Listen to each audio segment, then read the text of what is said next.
the weather starts to get warmer, we see an increase in dog bites. In 2013, we saw over 500 dog bites here at Akron Children's Hospital. In the U.S., there's approximately 43 million dog bites every single year, and those range from small nips all the way up to severe maulings.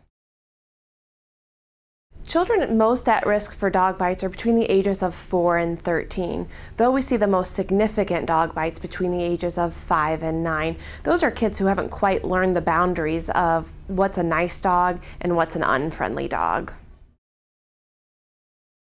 Children should never approach a dog that's barking, growling, or snarling, especially if that dog is unfamiliar.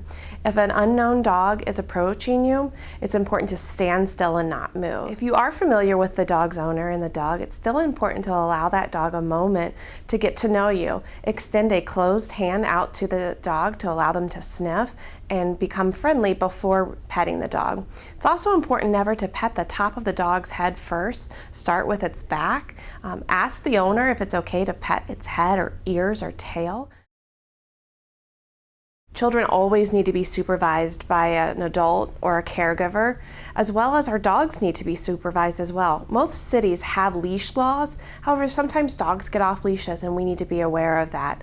Having your child play in a fenced-in area is always safe, but we always need to be aware of the dangers that could be outside of that fence.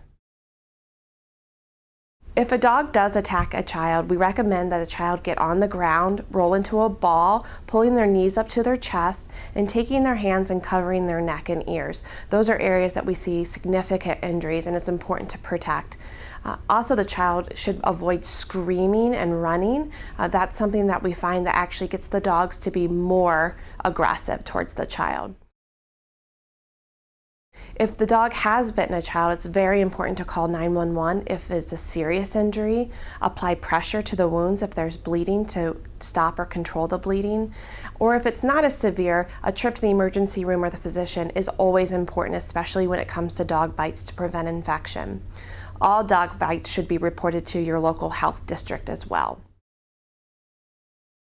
Dogs that have bitten children need to be secured and quarantined until it's known whether or not that dog does in fact have rabies. If you don't know the dog that has attacked your child, it's important to reach out to the local police department for that investigation.